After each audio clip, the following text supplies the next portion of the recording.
नमस्कार दोस्तों, आप सबों का स्वागत है। बिहार बोर्ड मैट्रिक परीक्षा 16 फरवरी 2023 को द्वितीय पाली में यानी सेकेंड सिटिंग में सामाजिक विज्ञान का परीक्षा हो चुका है। तो आप देख रहे हैं कि मेरे पास सेट नंबर जी है। आपके पास कोई भी set A B C D G H J हो तो प्रश्न सेम रहेगा, आगे पीछे नंबर चेंज रहेगा। और आप सभी एग्जाम दे करके तो आए ही हैं, तो आपको प्रश्न और उत्तर याद ही बहुत सारा होगा। तो आप सभी जानते हैं कि आपको 80 ऑब्जेक्टिव प्रश्न पूछा गया था, जिसमें से कि आपको मात्र 40 प्रश्न कहीं भी से जो जानते हैं खोज खोज करके बनाना था। तो हम आपको 80 में 80 ऑब्जेक्टिव प्रश्न का उत्तर मिलवाएंगे, जो बिल्कुल सही होगा। तो चलते हैं प्रश्न मिलाने के लिए। सेट नंबर जिसका जी होगा उसका सेम टू सेम मिलेगा, नहीं भी है तो आगे पीछे नंबर खोज करके प्रश्न मिला लीजिए। तो देखिए, सेट नंबर जी में प्रश्न नंबर 1 पूछा गया था कि फ्रांसीसी क्रांति कब हुई थी। फ्रांसीसी क्रांति कब हुई थी? तो 1789 ईस्वी में। ऑप्शन नंबर ए सही है, 1789 ईस्वी में। अगला प्रश्न है, मेजनी का संबंध किस संगठन से था? मेजनी का संबंध किस संगठन से था? तो कार्बोनिरी। ऑप्शन नंबर बी सही है। अगला प्रश्न है, राष्ट्रीय आंदोलन का केंद्र जेना विश्वविद्यालय कहाँ स्थित है? तो ऑप्शन नंबर बी बिल्कुल सही है, जर्मनी में। अगला प्रश्न है, कोसूत का संबंध किस देश से है? तो हंगरी। ऑप्शन नंबर डी सही हो जाएगा। अगला प्रश्न है आपका, रूस में प्रतिनिधित्वात्मक संस्था ड्यूमा का गठन कब हुआ? तो इस प्रश्न का उत्तर हो जाएगा आपका ऑप्शन नंबर सी बिल्कुल सही है, 1905 ईस्वी में। अगला प्रश्न है, किस संधि के तहत रूस प्रथम विश्व युद्ध से बाहर हो गया? किस संधि के तहत रूस प्रथम विश्व युद्ध से बाहर हो गया? तो वर्सा की संधि, वर्षीय की संधि। ऑप्शन नंबर सी सही है। अगला प्रश्न है 7 नंबर, वैज्ञानिक समाजवाद का जनक किसे माना जाता है? वैज्ञानिक समाजवाद का जनक किसे माना जाता है? तो ऑप्शन नंबर सी बिल्कुल सही है, कार्ल मार्क्स को। अगला प्रश्न है, पूछा गया था प्रश्न, निम्न में से क्या पोट्सडम की घोषणा का उद्देश्य था? तो इस प्रश्न का उत्तर हो जाएगा आपका ऑप्शन नंबर बी बिल्कुल सही है, अमेरिका का आत्मसमर्पण। अमेरिका का आत्मसमर्पण। अगला प्रश्न है, इंदौर बंदरगाह कहाँ स्थित है? तो ऑप्शन नंबर हो जाएगा इसका तमिलनाडु। ऑप्शन नंबर बी बिल्कुल सही है। अगला प्रश्न है, कहलगांव तापीय विद्युत केंद्र किस जिले में अवस्थित है? कहलगांव तापीय विद्युत केंद्र किस जिले में अवस्थित है? तो भागलपुर में। ऑप्शन नंबर ए सही है। यह प्रश्न फर्स्ट सिटिंग यानी कि सुबह भी पूछा गया था दोस्तों। अगला प्रश्न है, निम्न में से कौन प्राकृतिक आपदा नहीं है? प्राकृतिक आपदा पूछा जा रहा है। तो आप सभी देख रहे हैं कि सुनामी जो है कि ये कोई मानव के द्वारा नहीं होता है। सुनामी बहुत ही भयानक आता है और ये यानी कि स्वयं जो हो, जो भगवान के द्वारा हो, वही होगा प्राकृतिक।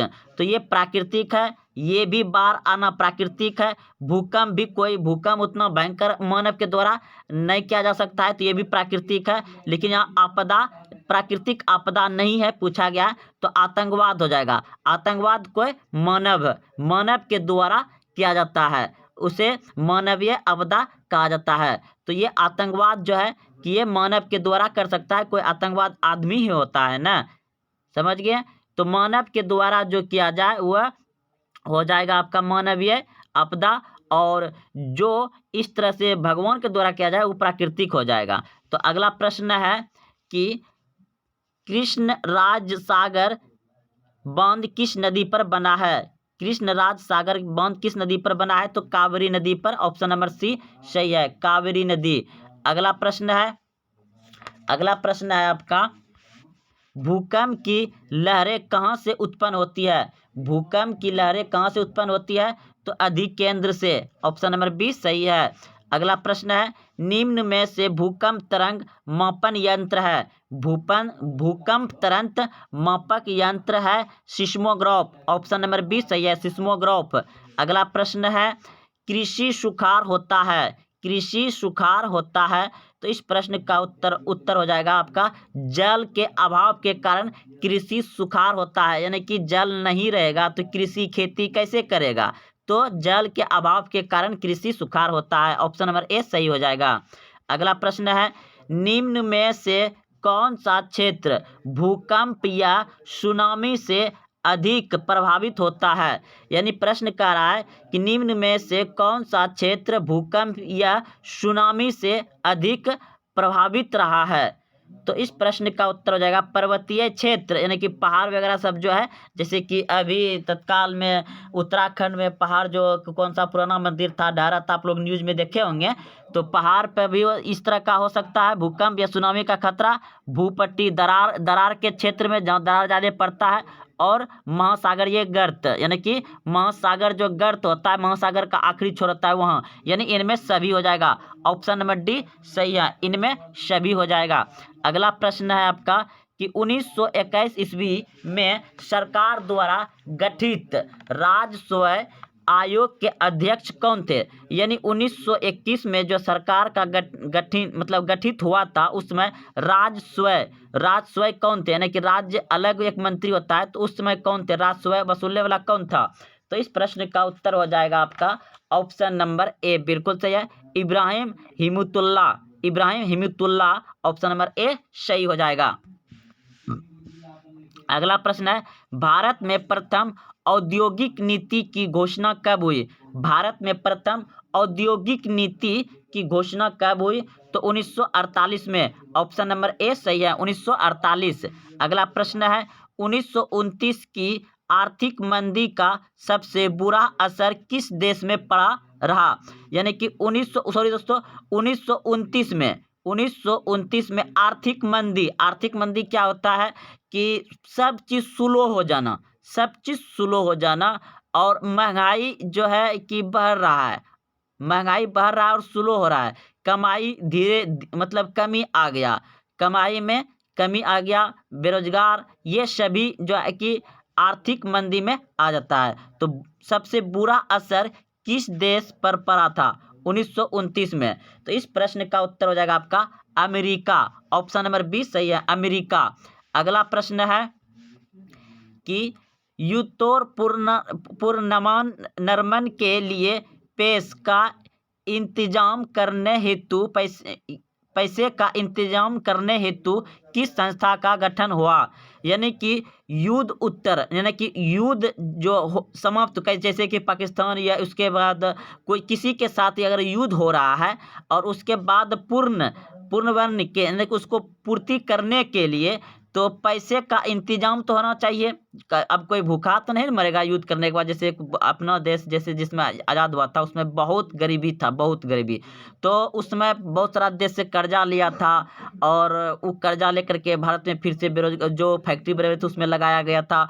तो इस सब का इंतजाम किस संगठन के संस्था से होता है, तो इस प्रश्न का उत्तर हो जाएगा आपका ऑप्शन नंबर ए बिल्कुल सही है, अंतर्राष्ट्रीय मुद्रा कोष। अब अंतर्राष्ट्रीय मतलब क्या होता है, अंतर्राष्ट्रीय मतलब होता है कि विदेश, अन्य। अगर देखिए राष्ट्रीय मतलब होता है कि स्वयं का देश, अपने देश में राष्ट्रीय अपने देश हो गया, और अंतर्राष्ट्रीय विदेश हो गया। तो अंतर्राष्ट्रीय कोई भी, जैसे कि अभी यूक्रेन और कहाँ युद्ध हो, यूक्रेन और चाइना के बीच युद्ध हो रहा था, अब वहाँ पे जैसे युद्ध शांति होगा तो वहाँ तो पैसा का कमी होगा ही होगा, तो वो कहाँ से, कौन से देश बैंक से लेगा, तो अंतर्राष्ट्रीय बैंक ये जो है यहाँ से पैसा वो ले सकता है, अंतर्राष्ट्रीय मुद्रा कोष से।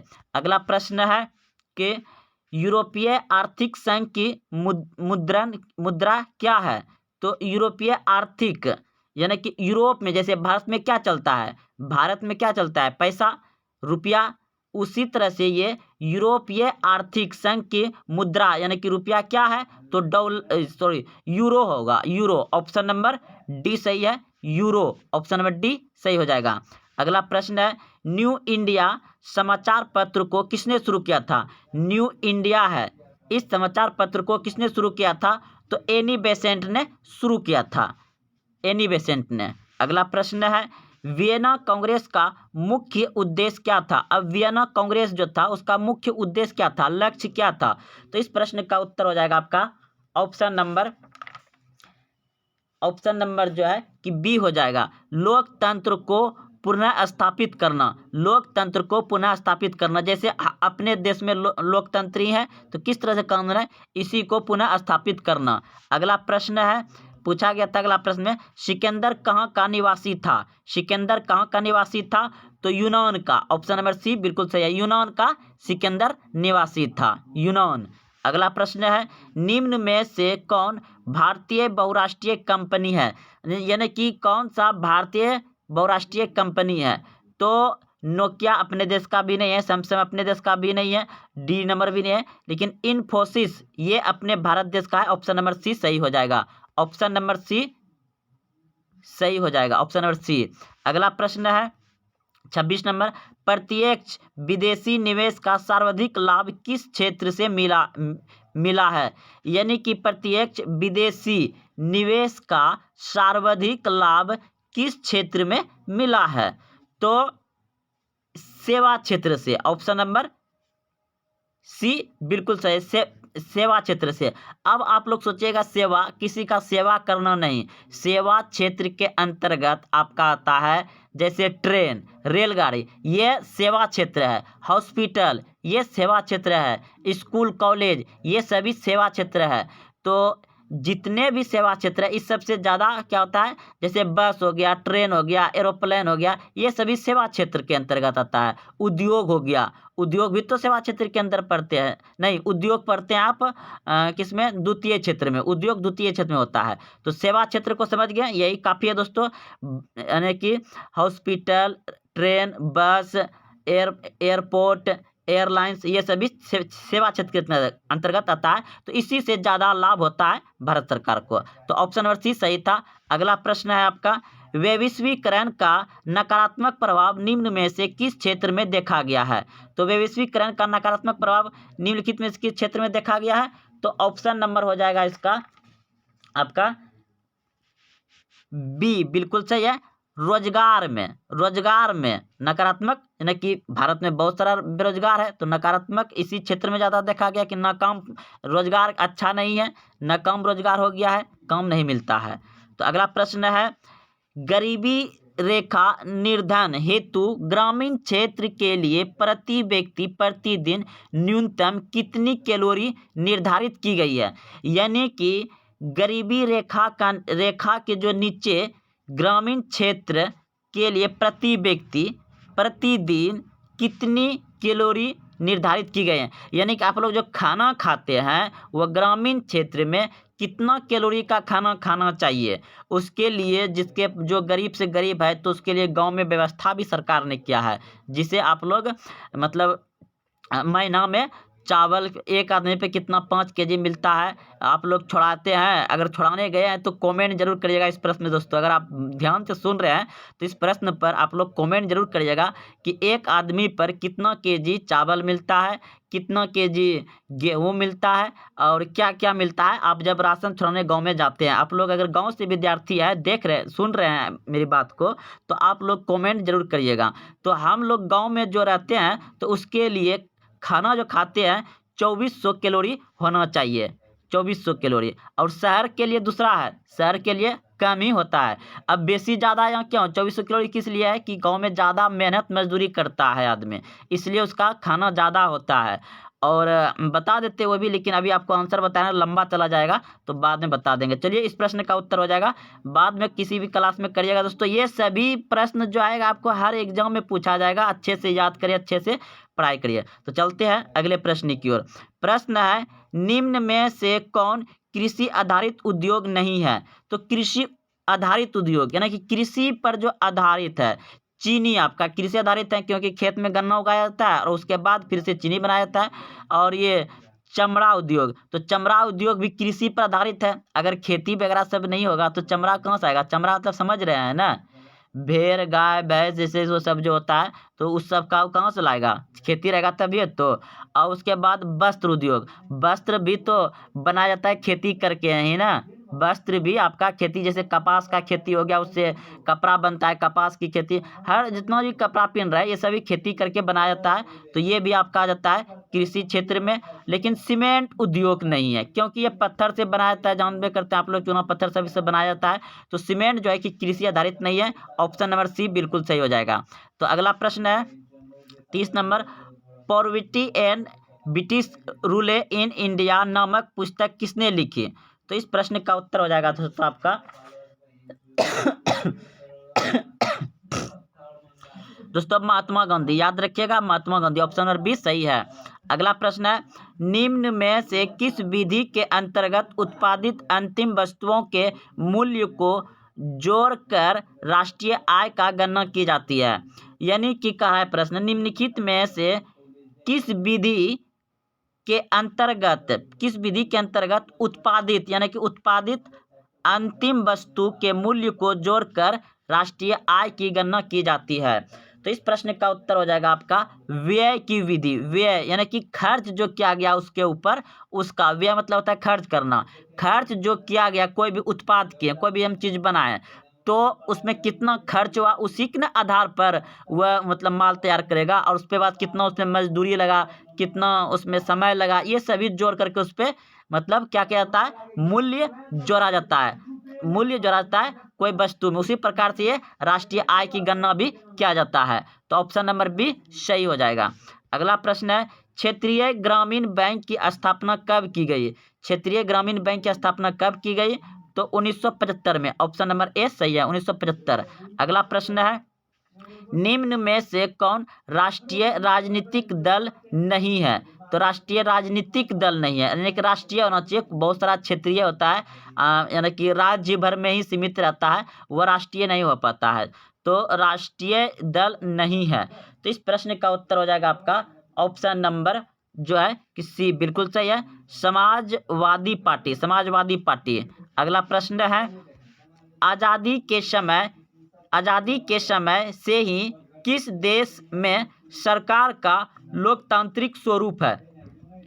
दोस्तों प्रश्न को आप समझ रहे हैं, कह रहा है कि आज़ादी, जिसे हम लोग आज़ाद हुए और लगभग में सभी देश दोस्तों गुलाम ही था अंग्रेज के द्वारा, तो जब आज़ादी के समय से ही लोकतंत्र का स्वरूप उस देश में है, तो कौन सा देश हो जाएगा? भारत। ऑप्शन नंबर ए सही है, भारत। दोस्तों ये सभी अगर आप आर्ट्स पढ़िएगा तो ये सभी आपके लिए बहुत ही इंपॉर्टेंट हैं, बढ़िया से क्वेश्चन समझते रहिए और इसको याद रखिए, आपका ज़्यादा समय नहीं लगेगा, आंसर मिलाना है, पढ़ना है, हम बात समझ रहे हैं, लेकिन तब फिर भी आपको हम समझा देते हैं, तो अभी आपको याद रह जाएगा ये सभी। तो आंसर भी मिला लीजिए थोड़ा तेजी करके सुन के, इतना सा समय आप मोबाइल इधर उधर चलाने में समय बर्बाद कर ही देते होंगे, तो कोई दिक्कत नहीं है, लेकिन तब फिर भी आप लोग इसे देख करके आंसर मिलाइए। निम्न में से किसने कहा कि धर्म को कभी भी राजनीतिक से अलग नहीं किया जा सकता है? किसने कहा कि धर्म को कभी भी राजनीतिक से अलग नहीं किया जा सकता? तो महात्मा गांधी ने, ऑप्शन नंबर बी सही है। चलिए दोस्तों आपको फटाफट मिलवा ही देते हैं। तो तारी विद्रोह आंदोलन निम्न में से किस राज्य में शुरू हुआ था? तो आंध्र प्रदेश में। ऑप्शन नंबर सी सही है। अगला प्रश्न है, साइकिल किस राजनीतिक चुनाव का चिन्ह है? साइकिल किस राजनीतिक चुनाव चिन्ह है? तो समाजवादी पार्टी का। ऑप्शन नंबर बी सही है, समाजवादी पार्टी। अगला प्रश्न है, संविधान का अनुच्छेद 40 किससे संबंधित है? संविधान का अनुच्छेद 40 किससे संबंधित है? तो समानता का अधिकार। अगला प्रश्न है, वेस्ट इंडीज में संघ की स्थापना कब की गई? तो वेस्ट इंडीज में संघ की स्थापना कब की गई? तो इस प्रश्न का उत्तर हो जाएगा आपका ऑप्शन नंबर जो है कि ए बिल्कुल सही है, 1958 में। अगला प्रश्न है, निम्नलिखित में से कौन संघ के एक साथ आने का उदाहरण नहीं है? तो इस प्रश्न का उत्तर हो जाएगा आपका ऑप्शन नंबर बी बिल्कुल सही, संयुक्त राष्ट्र अमेरिका। अगला प्रश्न है, निम्न में कौन सा खाता विशेष रूप से व्यापारियों के लिए है? तो व्यापारियों के लिए विशेष खाता है, ऑप्शन नंबर डी बिल्कुल सही है, आवर्ती जमा। ऑप्शन नंबर डी सही हो जाएगा। अगला प्रश्न है, मनरेगा कार्यक्रम की शुरुआत किस राज्य से हुई? मनरेगा कार्यक्रम की शुरुआत किस राज्य से हुई? तो आंध्र प्रदेश से, जहां तारी विद्रोह हुआ था। याद रखिए, जहां तारी विद्रोह हुआ था वहीं से मनरेगा शुरू हुआ था। ऑप्शन नंबर डी सही हो जाएगा। अगला प्रश्न है, औद्योगिक उत्पादों की गुणवत्ता सुनिश्चित, यानी कि औद्योगिक जो उत्पादन किया गया उसका सुनिश्चित, यानी कि हाँ ये सही है, इसमें कोई गड़बड़ी नहीं है, उसका सुनिश्चित करने के लिए किस मानक चिन्ह का प्रयोग किया जाता है? किस मानक चिन्ह का? आप लोग जो भी ब्रांडेड सामान लेते हैं तो उसमें क्या देते हैं? हॉल मार्क देते हैं, हॉल स्टिकर देते हैं। उसी प्रकार से यह औद्योगिक उत्पादन में गुणवत्ता को दिखाता है, उसका गुण मतलब उसके अंदर जितना भी क्वालिटी होना चाहिए वो ओरिजिनल में है, तो वह इससे लगाया जाएगा। किससे? ये ISI मार्क होता है लगा हुआ उसमें, तो ऑप्शन नंबर सी सही हो जाएगा। अगला प्रश्न है कि राष्ट्रीय उपभोक्ता दिवस कब मनाया जाता है? राष्ट्रीय उपभोक्ता दिवस कब मनाया जाता है? तो ऑप्शन नंबर बी बिल्कुल सही, 24 दिसंबर को। 15 मार्च को मनाया जाता है अंतर्राष्ट्रीय उपभोक्ता, 15 मार्च को अंतर्राष्ट्रीय मनाया जाता है। और ये राष्ट्रीय उपभोक्ता दिवस कब मनाया जाता है? तो 24 दिसंबर को। अगला प्रश्न है, नियत संवर्धन क्षेत्र NPJ को निम्न में से किसमें बदल दिया गया? तो इस प्रश्न का उत्तर हो जाएगा आपका ऑप्शन नंबर जो है कि सी बिल्कुल सही है, विशेष आर्थिक क्षेत्र, विशेष आर्थिक क्षेत्र। अगला प्रश्न है, निम्न में से कौन सी बेरोजगारी कृषि क्षेत्र में पाई जाती है? कृषि क्षेत्र में पाई जाती है कौन सी बेरोजगारी? तो इस प्रश्न का उत्तर हो जाएगा आपका छिपी हुई बेरोजगारी, छिपी हुई बेरोजगारी। क्योंकि देखिए खेती करता है, अब मान लीजिए खेती करता है और वर्षा हो गया तो फसल बर्बाद हो गया, या सुखाड़ आ गया, बाढ़ से नहीं पड़ा तो सुखाड़ हो गया, तो उसका सब काम क्या हुआ? बेकार हो जाता है, बेरोजगार हो गया, यानी कि कोई लाभ ही नहीं हुआ उसका। खेती करना मतलब मान लीजिए खराब फसल हो गया, उस पर उपज ही नहीं हुआ, तो क्या हो जाएगा? वो खराब हो गया। तो लेकिन वो दिखाई दे रहा था कि ये रोजगार है इसके पास, ये खेती कर रहा है, लेकिन उसका मतलब कुछ वैसा मतलब मान लीजिए कि आफत आने से तो जैसे ज़्यादा बारिश हो गया तो फसल बर्बाद हो गया, नष्ट हो गया, तो वो सब बेरोजगार होता है, कहीं को लाभ नहीं होता है, तो बेरोजगारी हो जाएगा। तो छिपी हुई बेरोजगार है उसमें, किसमें? कृषि में। ऑप्शन नंबर ए सही है। अगला प्रश्न है, प्रधानमंत्री नरेंद्र मोदी ने विमुद्रीकरण की घोषणा कब की थी? प्रधानमंत्री ने विमुद्रीकरण की घोषणा कब की थी? दोस्तों यह प्रश्न का उत्तर आप लोग बहुत ही अच्छे से जान रहे हैं। नोटबंदी को कहा जाता है विमुद्रीकरण। किसको कहता है? नोटबंदी को, यानी कि जो जैसे 1000-500 का नोट बंद कर दिया, ये सभी जो है कि विमुद्रीकरण किया गया, या उसमें कोई नया नोट निकालेगा तो उसका भी विमुद्रीकरण होगा। तो यह ऐसा कब क्या था नोट में, मतलब पैसा रुपया में बदलाव? 8 नवंबर 2016 को, 8 नवंबर 2016 को। ऑप्शन नंबर ए सही हो जाएगा। चलिए दोस्तों, इस प्रश्न को आप अच्छे से समझ गए होंगे। अगला प्रश्न है, भारत में मौद्रिक नीति का निर्धारण कौन करता है? तो भारत में मौद्रिक नीति का निर्धारण, उसका नीति कौन बनाता है? तो भारतीय रिजर्व बैंक इसने भी पैसा इसने छापता है ना। तो अगला प्रश्न है, किस आयोग कमेटी ने सतत पोषणीय विकास की अवधारणा प्रस्तुत की? तो इस प्रश्न का उत्तर हो जाएगा आपका ऑप्शन नंबर जो है कि सी बिल्कुल सही है, साइमन आयोग ने। अगला प्रश्न है, निम्न में पुरानी जलोढ़ मिट्टी को कहा जाता है बांगर। ऑप्शन नंबर बी सही है, बांगर। अगला प्रश्न है, प्रथम राष्ट्रीय जल नीति कब लागू की गई? प्रथम राष्ट्रीय जल नीति कब लागू की गई? तो इस प्रश्न का उत्तर हो जाएगा सितंबर 1987 में।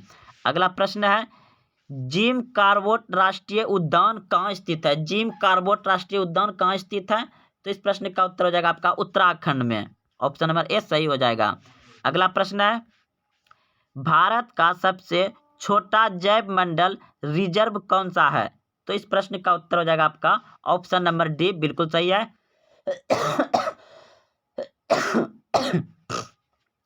खांसी का समय है दोस्तों, माफ करिएगा।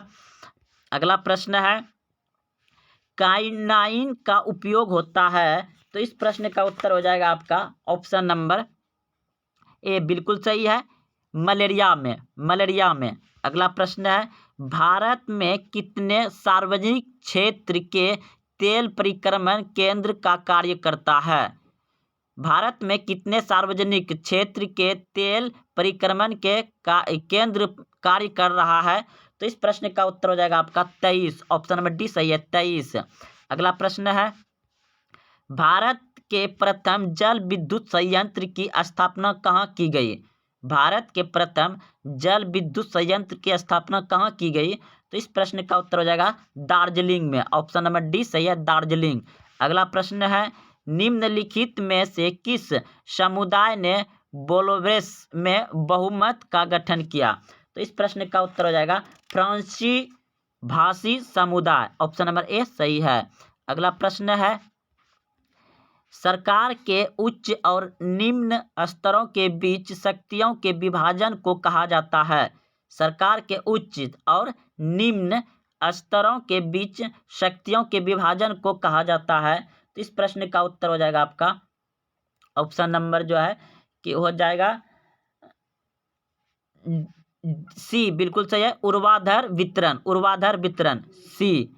अगला प्रश्न है 59 नंबर, निम्न में से कौन नगर निगम का प्रमुख होता है? नगर निगम का प्रमुख होता है महापौर, ऑप्शन नंबर डी सही है, महापौर। अगला प्रश्न है, निम्न में से कौन सा विषय समवर्ती सूची में शामिल है? तो समवर्ती सूची में शामिल है शिक्षा, ऑप्शन नंबर डी सही है, शिक्षा। अगला प्रश्न है, राष्ट्रवादियों और यूके सरकार के बीच कब समझौता हुआ? राष्ट्रवादियों और यूके के बीच कब समझौता हुआ? तो 1998 में, ऑप्शन नंबर सी सही है। अगला प्रश्न है, नेपाल के किस राजा ने प्रजातांत्रिक शासन को स्वीकार करने से इनकार कर दिया? तो इस प्रश्न का उत्तर हो जाएगा राजा राजेंद्र ने, ऑप्शन नंबर सी सही हो जाएगा। अगला प्रश्न है, समकालीन विश्व में सरकार का सबसे लोकप्रिय स्वरूप क्या है? तो इस प्रश्न का उत्तर हो जाएगा लोकतंत्र, ऑप्शन नंबर डी सही है, लोकतंत्र जो अपने भारत में चल रहा है। निम्न में से किस देश में एक दलीय प्रणाली है? निम्न में से किस देश में एक दलीय प्रणाली है? तो चीन में, ऑप्शन नंबर बी सही हो जाएगा, चीन। अगला प्रश्न है, भारत में रेलवे लाइन और टेलीग्राफ मतलब कि पहले जमाने में आता था फोन, तार वाला फोन गांव में लगा होगा, अभी भी बड़का बड़का टावर होगा। रेलवे लाइन और टेलीफोन लाइन की शुरुआत किसके शासनकाल में हुई थी? तो लॉर्ड डलहौजी के शासनकाल में शुरुआत हुई थी। और एक बात, डाक टिकट, ये तीनों जो है ना लॉर्ड डलहौजी के शासनकाल में हुआ था। रेलवे लाइन बिछाना, टेलीफोन लाइन बिछाना और डाक टिकट, ये तीनों जो है ना लॉर्ड डलहौजी के शासनकाल में हुआ था, ऑप्शन नंबर बी सही हो जाएगा। अगला प्रश्न है, महात्मा गांधी के राजनीतिक गुरु कौन थे? तो महात्मा गांधी ज्यादा प्रभावित किससे था? Gopal Krishna Gokhale, option number C बिल्कुल सही हो जाएगा। अगला प्रश्न है, चौरी चौरा हत्याकांड के बाद किस आंदोलन को स्थगित कर दिया गया? यानी चौरी चौरा कांड के बारे में आप लोग जानते ही होंगे। उस आंदोलन के कारण वो सहयोग आंदोलन को बंद करना पड़ा, स्थगित करना पड़ा, ऑप्शन नंबर ए सही हो जाएगा। अगला प्रश्न है, लाल कुर्ती नामक संगठन का गठन किसने किया? लाल कुर्ती नामक संगठन का गठन किसने किया? तो इस प्रश्न का उत्तर हो जाएगा आपका खान अब्दुल गाफर खान ने, ऑप्शन नंबर बी सही हो जाएगा। अगला प्रश्न है, लखनऊ समझौता किस वर्ष हुआ? लखनऊ समझौता किस वर्ष हुआ? तो 1916 ईस्वी में, ऑप्शन नंबर ए सही है, 1916 में। अगला प्रश्न है, इंडियन स्टैट्यूटरी कमीशन के अध्यक्ष कौन थे? इंडियन स्टैट्यूटरी कमीशन के अध्यक्ष कौन थे? तो इस प्रश्न का उत्तर हो जाएगा आपका ऑप्शन नंबर जो है कि डी बिल्कुल सही है, जॉन साइमन। अगला प्रश्न है, स्वेज नहर को कब खोला गया? सुएज नहर को कब खोला गया? तो सुएज नहर है दोस्तों, इसे मानव के द्वारा बनाया गया है। जितना भी नहर होगा मानव के द्वारा बनाया गया। तो कब खोला गया था? 1869 में। 1869 में। ऑप्शन नंबर बी सही है। अगला प्रश्न है, भारत में प्रथम सूती वस्त्र उद्योग कहाँ स्थापित किया गया था? भारत में प्रथम सूती वस्त्र उद्योग कहाँ स्थापित किया गया था? तो कोलकाता में। ऑप्शन नंबर सी सही है, कोलकाता। अगला प्रश्न है, केंगा परमाणु विद्युत गिरी किस राज्य में स्थित है? केंगा परमाणु विद्युत गिरी किस राज्य में स्थित है? तो इस प्रश्न का उत्तर हो जाएगा आपका ऑप्शन नंबर बी, बिल्कुल सही है, कर्नाटक में। ऑप्शन नंबर बी सही है। अगला प्रश्न है, भारत के किस राज्य में सौर ऊर्जा के विकास की सर्वाधिक संभावनाएं हैं? यानी कि संभावनाएं हैं, ज्यादा हो सकता है क्या सौर ऊर्जा का विकास हो सकता है? किस राज्य में? तो राजस्थान में। आप लोग सोच सकते हैं कि राजस्थान गर्मीला जगह है, थार मरुस्थल वहीं पाया जाता है, थार मरुस्थल राजस्थान में पाया जाता है, तो वहाँ ज़्यादा गर्मीला है, तो वहाँ पे सौर ऊर्जा का ज़्यादा विकास हो सकता है। सौर ऊर्जा जो सूर्य से चार्ज होता है, बैटरी। निम्न में से कौन रोपण फसल है? यानी कि रोपा जाता है, रोपण फसल है, रोपण। तो चाय रोपण फसल है, उसको रोपा जाता है। रबर रोपण फसल, उसको रोपा जाता है। गन्ना के बारे में तो आप लोग जानते होंगे कैसे रोपा जाता है। तो इसी तरह से इन तीनों को रोपा जाता है। इसका मतलब इनमें सभी हो जाएगा। ऑप्शन नंबर डी सही हो जाएगा। ऑप्शन नंबर डी सही हो जाएगा। अगला प्रश्न है, निम्न में से कौन दलहनी फसल वायुमंडल नाइट्रोजन का स्थिरीकरण करती है? दलहनी फसल यानी दोस्तों आप लोग पढ़े होंगे अगर बढ़िया से, तो दलहनी फसल के जड़ में जो है नाइट्रोजन पाया जाता है, उसके जड़ में। तो इसी का स्थिरीकरण मतलब स्थितीकरण करती है। तो कौन स्थितीकरण करती है नाइट्रोजन का? यानी कि क्या बोलते हैं, तालमेल मिला के रखता है। कौन सा इसमें हो जाएगा? तो ऑप्शन नंबर जो हो जाएगा इसका आपका, देखिए दोस्तों, इसमें हम अब इसको पूरा डिटेल से देखा जाएगा, बाद में कमेंट में कर देंगे। रजमा हो सकता है, चलिए, लेकिन इधर हमको लगता है कि इनमें ऐसा तो दाल के फसल में होता है। चलते हैं अगले प्रश्न की ओर। ये एक प्रश्न डाउट में था और बाकी सब ठीक है। भारत में बफर स्टॉक कौन बनाता है? भारत में बफर स्टॉक कौन बनाता है? तो भारतीय खाद्य निगम। भारतीय खाद्य निगम। ऑप्शन नंबर ए सही है। अगला प्रश्न है, भारतीय लोहा और इस्पात कंपनी IISCO कहाँ स्थापित किया गया है? तो इस प्रश्न का उत्तर हो जाएगा आपका ऑप्शन नंबर जो है कि वर्णपुरम में। ऑप्शन नंबर डी सही हो जाएगा। अगला प्रश्न है, मध्य रेलवे का मुख्यालय कहाँ है? तो मध्य रेलवे का मुख्यालय कहाँ है? मुंबई में, याद रखिएगा, मुंबई में। अगला प्रश्न है, कौन सा राष्ट्रीय जल मार्ग इलाहाबाद को हल्दिया से जोड़ता है? तो राष्ट्रीय जल मार्ग संख्या 1। ऑप्शन नंबर ए सही है। तो दोस्तों ये 80 ऑब्जेक्टिव प्रश्न रहा, जो कि बिल्कुल सही सही आपको आंसर मिलवा दिए गए हैं। और अगर आप यहाँ देखते हुए आए हैं तो कमेंट जरूर करें आपका कितना सही हुआ और कितना गलत हुआ और कैसा वीडियो लगा। और हाँ, अभी तक चैनल को सब्सक्राइब नहीं किया तो चैनल को सब्सक्राइब कर लें। फिर मिलते हैं कल। जय हिंद, जय भारत।